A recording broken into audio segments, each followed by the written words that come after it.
Nii, aga tundub, et kõik on kohale jõudnud. Mina olen siis Tõnis Sternhoff. Ja mina Sander Pall. Korraldasime väikese EDI webinari.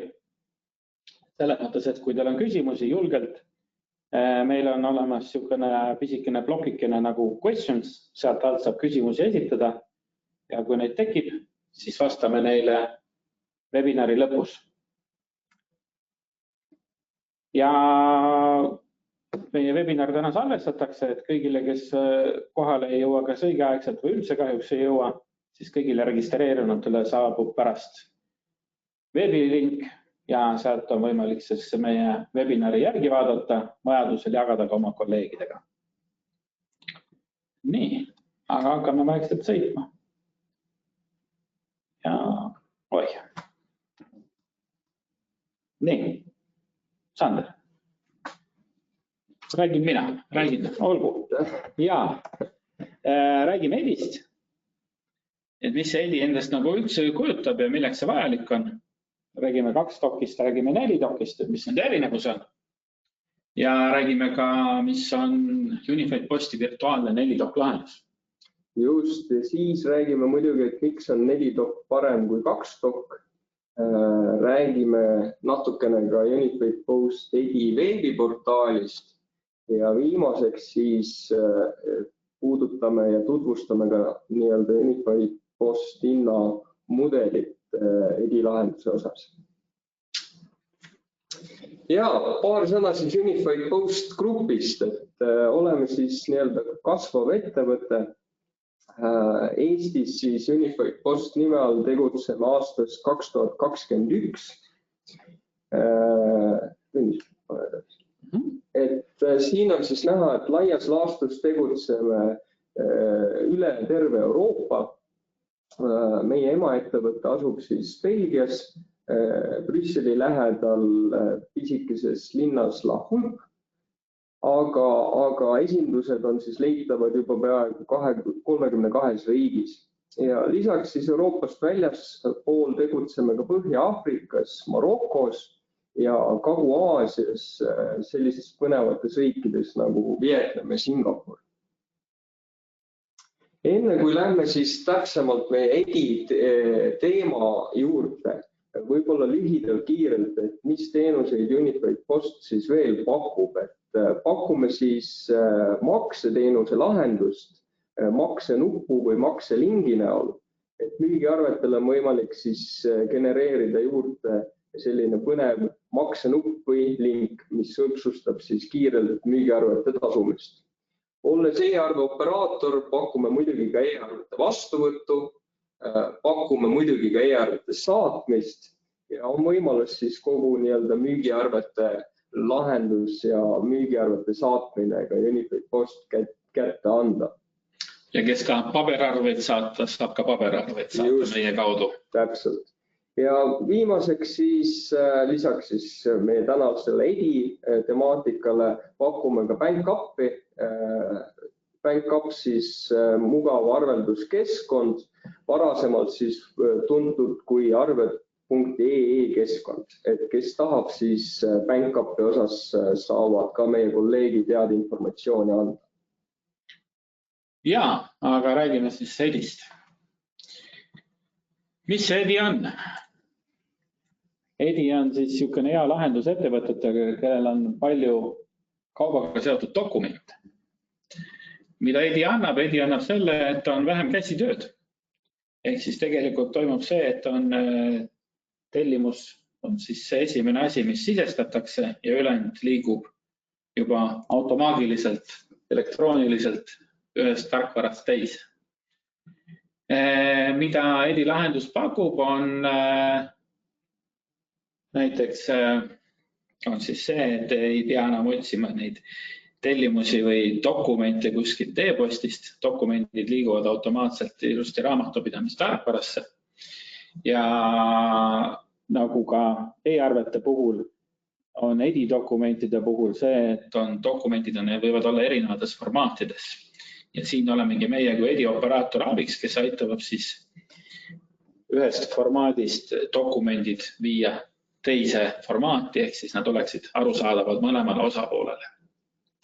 Ja EDI lahendus siis toimib üle turvalise andmevahetuskanali, ehk siis ei ole kasutusel, nagu ma eelnevalt mainisin, e-posti. E-post on siis teada-tuntud asi, kes tahab kirju aeg-ajalt kas ära kaotada või junk meili panna või kuskile mujale. Siit on näha mõned meie kliendid. On siin Eesti kliente, on Läti kliente, on Leedu kliente ja on ka ettevõtted, kes siis kasutavad meie lahendust üle Baltiku. Nii, liigume edasi. 2 dok, 4 dok. Ma usun, et kõik on kuulnud, aga mis nende erinevus on? 2 doki puhul liigub 2 dokumenti, nagu ka see number 2 seal ees ütleb. On tellimus ja selle vastu saadetakse arve. Lihtne. Aga lihtsusega kaasnevad ka väikesed probleemid. Mitte alati, aga võib tekkida. Toon näite, et kui on tellitud näiteks 10 ühikut mingisugust kaupa, reaalselt laos on tarnijal ainult 8 ühikut kaupa, aga kohale jõuab 6 ühikut kaupa. Vahepeal on kuskile 2 ja 2 ühikut ära kadunud. Küsimus tekib, kui suure koguse peale tuleb arve teha. Siin ongi nüüd abiks 4 dok. 4 doki puhul toimub andmete jääb ära e-mailide vahetus seoses puuduva kaubaga, informatsioon liigub elektrooniliselt. On tellimus.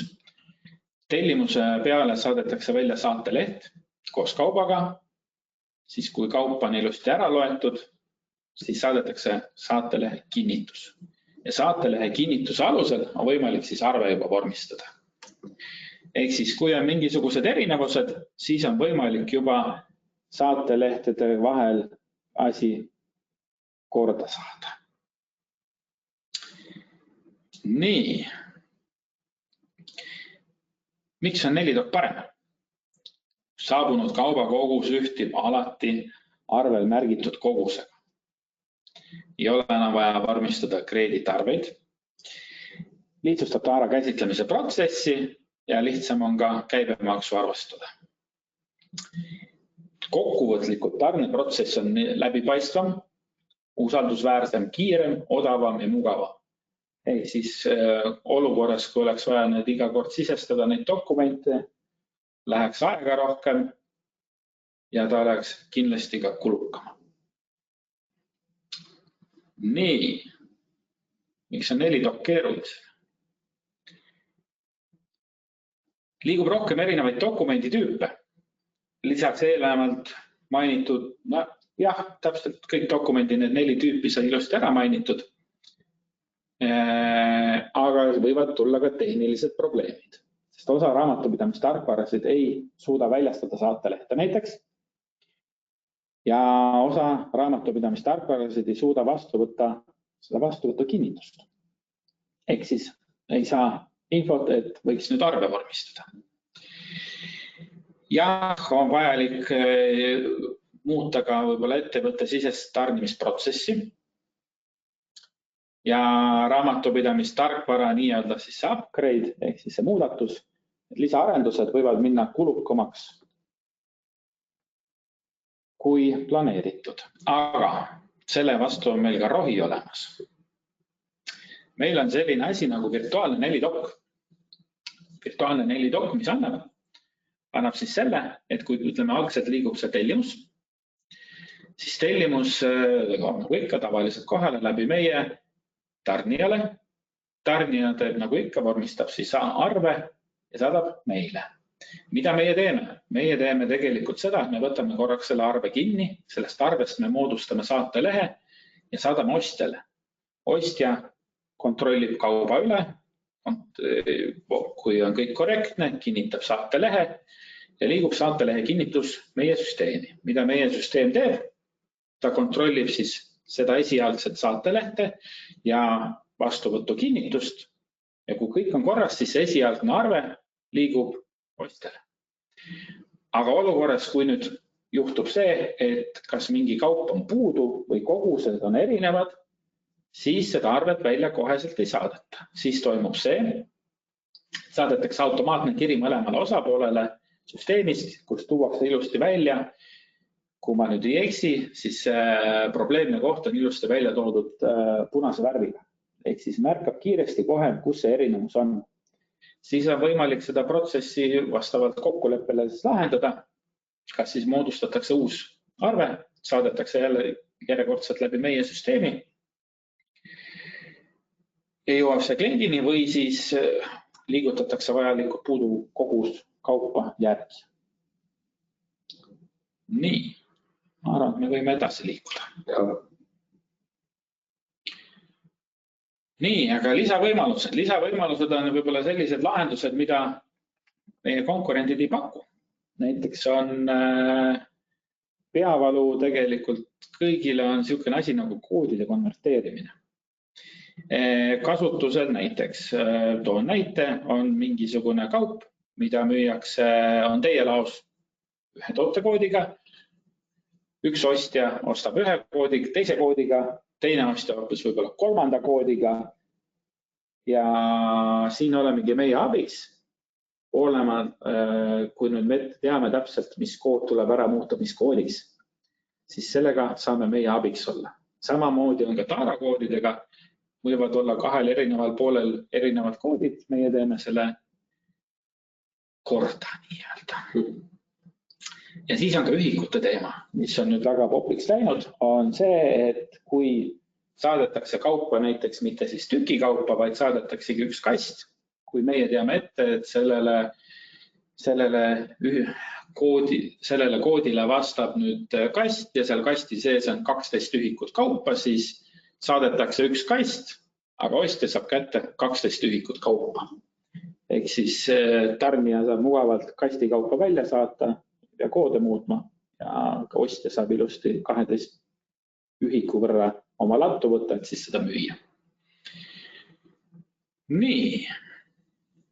Ja, et kui on vaja, siis saab lisavõimalusena pakume siis ka ühendust teiste võrkudega, et kui on näiteks lisaks siis e-arvetele on vajadus saata ka näiteks e-arvet Paypal võrgustikku, siis olemasolevat võrgustikku saab ära selleks kasutada.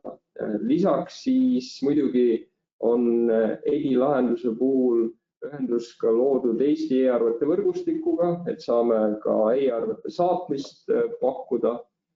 Kui tuleb ette, et on vajadus näiteks e-dokument saata kuskile välismaa e-operaatorile, siis saame ka seda ühendust pakkuda. Ja kindlasti tuleb e-lahenduse puhul tihti ette ka, et kuskil seal vahel on olemas ka nii-öelda logistika, mingisugune partner, siis meil on ühendust loodud ka logistikapartneritega, et täitsa olemas ka nendega nii-öelda võrgustik. Just, ehk siis kui kaupa saadeta välja kuskilt logistikalaost, mitte oma laost ja tegelise transpordiga. Ja siis lisaks Tõnis mainis, et siin lisavõimalustena pakume ka siis digiteerimist ja konverteerimist. Tähendab siis seda, et kui teil näiteks on PDF-tellimusi või müügiraporteid, siis meie pakume teenusena seda, et me saame need PDF-tellimused või müügiraportid ära digiteerida ja seda siis nii-öelda vastavaks edi-dokumendiks. Ja kui näiteks tuleb ette, et liigub jätkuvalt Excel või tekstfaile, siis on võimalik meie edi-lahenduse puhul ka neid faile konverteerida. See tähendab siis seda, et me konverteerime need failid ära sobivaks edi-dokumendiks. Just, ehk siis teile saabub normaalne nii-öelda edi-tellimus. Teie enam ei pea võtma lahti neid tekstfaile või PDF-faile ja neid käsitsi sisestama siis oma süsteemi. Nii, kui lähme juba tehniliseks natuke võib-olla. Ja, meil oli siin juttu veebiportaalist, aga kui me räägime nüüd raamatupidamistarkvaraga ühendamisest, siis on võimalusi erinevaid. Meil on olemas SOAP ühendus, REST API ühendus, kes tahab SFTP-d kasutada, kes tahab üldse agenti kasutada. Meil on olemas ka muidugi AS2 turvaline ühendus ja tegelikult on siin välja toodud ka e-post. E-posti näol, nagu eelmisel slaidil oli näha, aeg-ajalt võivad mingisugused tellimused või raportid liikuda kas siis tekstfailina või Exceli failina ja võimalik selles mõttes automatiseerida, et see konkreetne Exceli fail saabub e-postiga meile, meie teeme siis selle konverteerimise ja teile saabub edidokument selle asemel. Nii, portaal. Ja paar sõna siis ka meie Unified Post ediportaalist, et edilahenduse puhul siis pakume juurde ka ediportaali. Ediportaali puhul siis saame seda pakkuda koos liidestusega raamatupidamistarkvaraga, aga kui näiteks teil ei ole raamatupidamistarkvara, siis edilahenduse puhul saame pakkuda ka ediportaali ilma liidestuseta.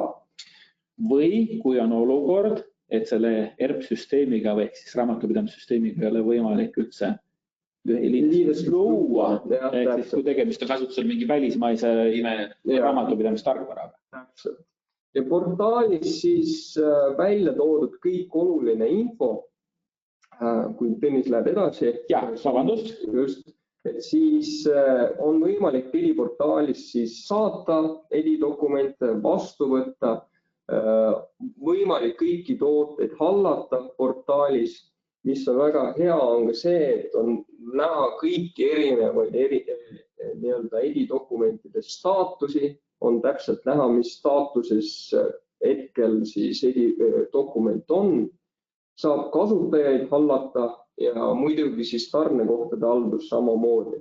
Ja viimaseks siis võimalik ka portaalis otse siis edidokument ära kinnitada. Ma võib-olla lisaks selle juurde, et kui nüüd raamatupidamistarkvaras on näha võib-olla 2-3 erinevat staatust, et on kinnitatud või tühistatud, siis siit on võimalik need staatuseid rohkem näha. Miks osad kliendid käivadki portaalis puhtalt, et kui on mingi veateade, siis on siit rohkem võimalus infot saada. Ja